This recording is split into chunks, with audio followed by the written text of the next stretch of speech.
Good morning, காலை வணக்கம். Wales academy charitable ட்ரஸ்ட்டில் உங்கள் எல்லாரையும் வரவேற்பது உங்கள் விஜய் நம்பியார், வேல்ஸ் அகாடமியோட ஃபவுண்டர். தொடர்ந்து நம்ம காலையில் 5 to 10 minutes மெசேஜ் சொல்கிறோம். இது mind renewal message, mind renewal ப்ரோக்ராமில் இருந்து வருது. மைண்ட் ரினியூவல் ப்ரோக்ராம் 20 வருஷம் ரிசர்ச் இருந்தும் 25 வருஷம் எக்ஸ்பீரியன்ஸும் வருது. இந்த மெசேஜ் எல்லா மதத்திற்கும் அப்பாற்பட்டது. கடவுளுக்கும் நமக்கும் இருக்கிற சம்பந்தத்தை மட்டும் சொல்கிற மெசேஜ் இது. இந்த எம்ஆர்பியே என்னென்னா கடவுளுக்கும் நமக்கும் இருக்கிற சம்பந்தத்தை பற்றி சொல்லுது. இது மதம் எல்லாம் கிடையாது. எந்த மதமும் இதுக்குள்ளே வராது. கடவுளுக்கு எந்த மதமும் கிடையாது. கடவுள் எந்த மதத்தை சார்ந்தவரும் அல்ல. கடவுள் எந்த மதத்தை சார்ந்தவரும் அல்ல. அவர் எந்த மதத்துக்கும் சப்போர்ட் பண்ணுறவர் இல்லை. அவர் எல்லா மதத்துக்கும் அப்பாற்பட்டவர். அந்த கடவுளும் அந்த மனிதனும் கடவுளும் எப்படி ஒன்றா இருக்கிறாங்கன்றதை பற்றி பேசுகிற இடம் தான் இது. இதை புரிஞ்சுக்கிறது ரொம்ப கஷ்டம். அதனால தான் இதை ஷேர் பண்ணவும் மாட்டீங்க. அதுக்கப்புறம் ஷேர் பண்ண மாட்டாங்க.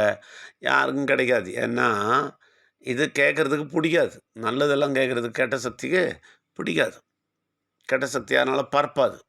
அது நமக்கு நல்லா தெரியும். நம்ம 25 வருஷமாக பார்த்துட்டோம். குறைஞ்ச பேருக்கு தான், 10% பேருக்கு தான் இது புரியும். அவங்க மட்டும்தான் கடவுள் எடுத்துப்பாங்க. மற்றவங்களாம் அப்படியே இருப்பாங்க. இதுதான் உண்மை.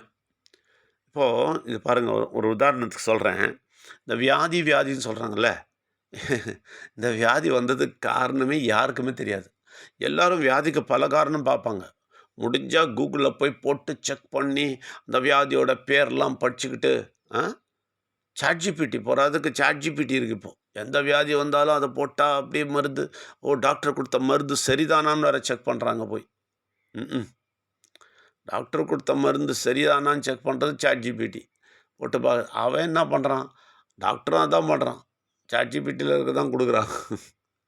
அவனுக்கு ஆல்ரெடி மெடிக்கல் ரெப்பு சொன்னது தான் அவன் தரான். அதனால் இவன் போய் சாட்ஜிபிட்டியில் பார்த்தா கரெக்டாக இருக்கும். ஆஹா, இந்த வியாதிக்கு இந்த மருந்து தான்ப்பா டாக்டர் கரெக்டாக கொடுத்துருக்கிறார் பாடுவான். இந்த மாதிரி சாட்ஜிபிட்டிலையும் கூகுள்லேயும் வியாதியோட பேர்லாம் கண்டுபிடிக்கிற இவங்களுக்கு கடவுளை பற்றி தெரியாதுன்றது தான் முக்கியமான காரணம். வியாதி வர்றதுக்குன்னு தெரியாது. ஏன்னா சாட்ஜிபிட்டி சொல்லாது. ஏன் சாட்ஜிபிட்டி ஏன் சொல்லாது? சாட்ஜிபிட்டி என்ன சொல்லும்? மனுஷன் இன்புட் பண்ண தான் சொல்லும். மனுஷன் இதை இன்புட் பண்ணவே மாட்டான். ஏன்னா அவனுக்கு தான் நாலேஜே இல்லையே. மனுஷனுக்கு இந்த நாலேஜ் இருந்தால் எப்போ தப்பிச்சிருப்பானே. மனுஷனுக்கு இந்த நாலேஜ் இல்லாதால் தான் எல்லா ஹாஸ்பிட்டலும் இருக்குது, எல்லா வியாதியும் இருக்குது. நீங்கள் எந்த ஹாஸ்பிட்டலில் இல்லை யார் வீட்டுக்கு போய் எந்த வியாதி கேட்டாலும் அதுக்கு ஒரே ஒரு காரணம் தான் இருக்குது. விக்னேஸ்வரர் தெரியாது. சிம்பிளாக சொல்லிவிடுங்க. விக்னேஸ்வரர் உங்களுக்கு தெரியாது, அதனால தான் உங்களுக்கு வியாதி வந்தது. சிம்பிள். பல காரணம் சொல்லுவாங்க. நாங்கள் அந்த தண்ணி குடிச்சிட்டோம், ஒரு வேளை இந்த சாப்பிட்டுட்டேன், ஒரு வேளை அது ஆயிடுச்சு, கேர் எடுக்கலை, என்ன வேணால் சொல்லுவாங்க பாருங்கள். அது முன்னாடியே தெரியாமல் போச்சு. இதெல்லாம் ஒன்றும் கிடையாது. எந்த காரணமும் கிடையாது. ஒரே ஒரு காரணம், அது பிள்ளையாரை தெரியாது, விநாயகரை தெரியாது. அது ஒரு காரணம்தான். 25 வருஷமாக நாங்கள் எல்லா வியாதியும் மிதித்து மேலே நிற்கிறது காரணம் என்ன தெரியுமா? விநாயகரை டெப்த்தில் தெரிஞ்சுக்கிட்டே இருக்கிறோமே தவிர வேறு எதுவும் கிடையாது. எங்களுக்கு எந்த சக்தியும் கிடையாது. அவருடைய அதிகாரம், அவருடைய சக்தி எங்கள் மேலே இருக்கிறதால பாதுகாக்கிறார். அவ்வளோதான். அந்த ஞானம், அந்த அறிவு நிறைய நிறைய நிறைய நிறைய நிறைய எடுக்கும்போது எல்லா வியாதியும் காணாமல் போகும். இதை சொன்னால் நம்மளை பைத்தியக்காரன் மாதிரி பார்ப்பாங்க. இவங்களுக்கு ரொம்ப அறிவாளிங்க டாக்டர் தான் இல்லையா?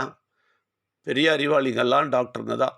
போயிட்டு ட்ரீட்மெண்ட் எடுத்துக்கிட்டு மருந்து சாப்பிட்டுக்கிட்டு கெமிக்கலை உள்ளே போட்டுக்கிட்டு திருப்பி வேறு வியாதியை வர வச்சுட்டு திருப்பி அதுக்கு ஒரு மருந்து சாப்பிட்டுட்டு திருப்பி அதுக்கு இன்னொரு வியாதியை வர வச்சுட்டு ஜாலியாக இருக்கிறீங்க.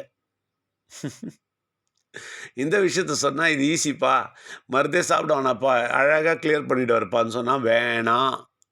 ஐயோ அதெல்லாம் கேட்க மாட்டோங்க, நாங்கள் பூஜை பண்ணிக்கிட்டு நாங்கள் சடங்கு சம்பிரதாயத்தை பண்ணிக்கிட்டு ஜாலியாக இருக்கிறவங்க, அடிக்கடி டாக்டர்கிட்ட போயிடுவோங்க, மருந்து வாங்கி சாப்பிடுவோங்க, விட்டுருங்க எங்களே அப்படிங்கிறீங்க.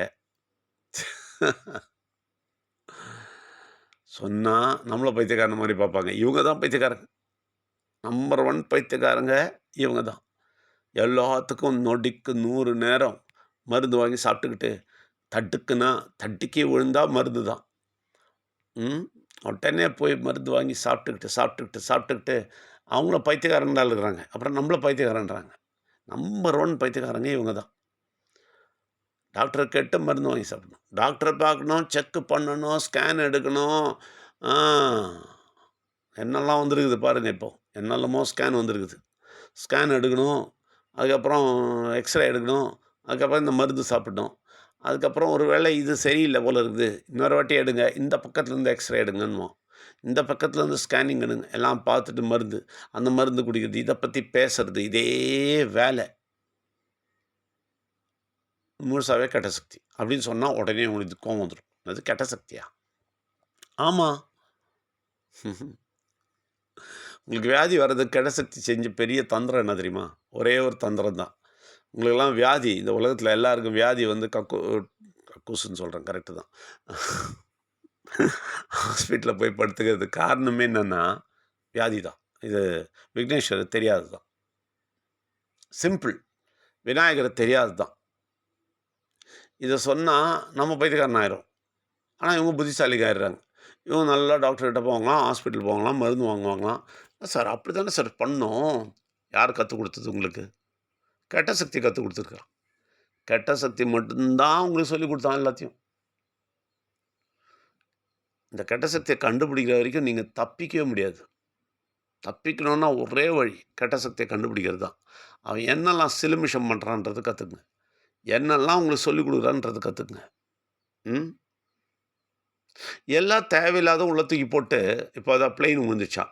உடனே எல்லாம் அதில உட்காந்துருவாங்க. 1 மாசத்துக்கு அதுக்குள்ள உட்காந்துருவாங்க. எவ்வளோ பேர் சத்தம். அவன் வீட்டுக்கு போய், அவன் கவலையெல்லாம் எடுத்து இவன் தலையில போட்டுக்கிறது. எல்லா வேவ்ஸும் உள்ள ஏத்திறது. வீடு ஃபுல்லா அந்த வேவ்ஸ் தான் பறக்கும் இப்போ. ம். எந்த வேவ்ஸு? இந்த பிளெயின் ஒடிஞ்சு செத்து போனவங்க வேவ்ஸ். அவங்களுடைய வேதனை எல்லாமே உங்க வீட்டுக்குள்ள பறக்கும். அப்புறம் கொஞ்ச நாள் கழிச்சு உங்களுக்கு ஏதோ வந்துச்சுன்னுவீங்க. ஆ ஆனா விநாயகரோட வேவ்ஸ் பறக்க விடுங்கன்னா கேட்க மாட்டீங்க. விக்னேஸ்வர விநாயகர இந்த உண்மைகள்லாம் தெரிஞ்சு, அந்த வேவ்ஸ உங்க வீடு ஃபுல்லா பரப்ப விட்டீங்கன்னா வச்சுக்கங்களேன், வியாதியே வராது. இந்த வேவ்ஸ பரப்ப விட்டீங்கன்னா வியாதி வரும். சிம்பிள். அப்புறம் யுத்தம் நடக்குது. அந்த யுத்தத்த பார்த்துட்டே இருக்குது. இது எதனால நடக்குது? எல்லாமே நடக்குது. எல்லாமே சொல்லிட்டாரு. எல்லாமே இருக்கு நம்மகிட்ட. அத கேட்க சொன்னா கேட்க மாட்டாங்க. வந்துட்ட அப்புறம் பார்த்து என்ஜாய் பண்றது. அவன் பாம்பு போட்டானா, இவன் பாம்பு போட்டானா, பார்த்துன்னே இருங்க. வியாதி பாட்டுக்கு வந்துன்னே இருக்கும்.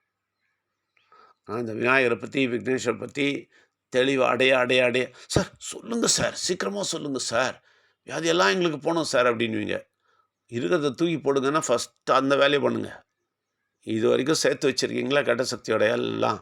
அதெல்லாம் ஃபர்ஸ்ட்டு தூக்கி போடுங்க. அப்புறம் சொல்றோம் நாங்க எல்லாம். அத தூக்கி போடுறதுக்கு ரெடி இல்ல.